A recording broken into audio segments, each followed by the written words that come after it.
Hi, so we're going to do a very short one there. Third and last one in this piece is called Mind. You can see it's kind of interesting, and it's this whole concept again, the body and holding from the top. Like, by the way, everything that you see in the pictures is intentional in one way or another, so it's good to kind of interconnect. And this is very short. Mind. Now, as I mentioned, mind would be correlated to Amirah.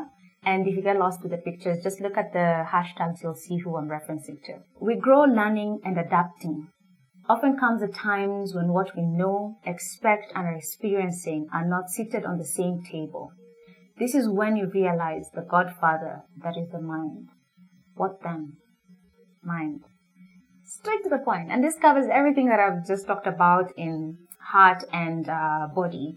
The whole concept of that it comes to this period as you're growing, as you're learning, as you're adapting, as you're relearning, as you're apologizing for mistakes, as you realize and identify them and correct, or realize there is a block you've given yourself that doesn't necessarily speak to your true being, that there will come a point where what you know, what you expect, and what you're experiencing, you realize that the three are not seated on the same table.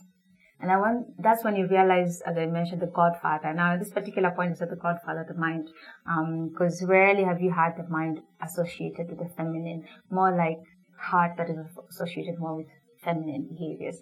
And in recent discussions, people have been saying that there's this balance between the two, that everybody does have a feminine and masculine. And one of my friends did bring this up, that they didn't like the use of those words, and I kind of challenged that thinking in the sense of it depends on how you understand and articulate the word masculine and feminine. I feel I should do that as a separate discussion. Rather, from the perception here is how we meld these two different perspectives of not being an extreme one or extreme the other, by understanding the constant cycle and balance of both.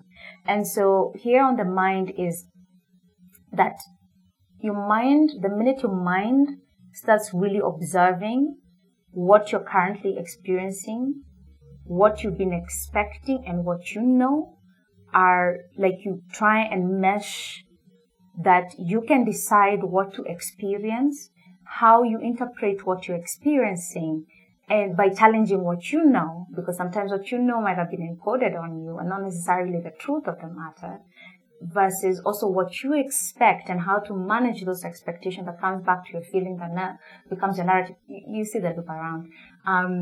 Speaks to the power of the mind and how that lays quite a key overall experience. And this is where Amirah would be very interesting to unlock that, because her current situation is one where you'd think she'll be talking about body.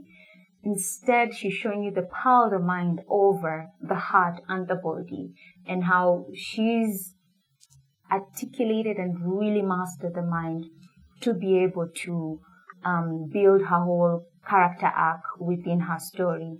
And it will be very interesting to come through Amirah, because I'm not sure a lot of people will be expecting where she is or what she's doing, but you can hear with the name.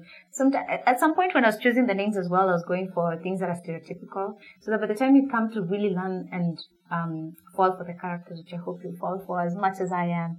Again, you don't have to like everything and everybody, and so is the course of life, is to appreciate the challenging of the notion overall. Mind here just speaks across all these three aspects in terms of how you perceive things with your emotion, with the perception based on your body and expectation that have been encoded, and overall your discovery of your mind and the beauty of the mind. We do not understand the mind in its fullest. We think that when you're conscious and making decisions that is the whole mind, but there's so many aspects of it that it fills in gaps. If you ever played these mind games that show you looking at perception, you're like, oh wait, no, there was a missing dot or the missing L. You realize the beauty and the power of the mind. So that is a quick, short introduction to the poems. Let me know what, again, you think about this one and what is your perception when you first read through it. And if you like it, please comment, subscribe, and follow the page. I will start putting out new content, but in the meantime, take your time to catch up with me by the time I start putting out new content on the Instagram page. All right. Thank you for the support, and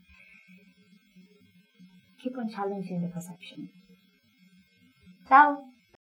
And I'll see you in the next one for Theetri, as we explore the journey of identities. And I lose tone and I don't care, because I ain't come here to sing for ya.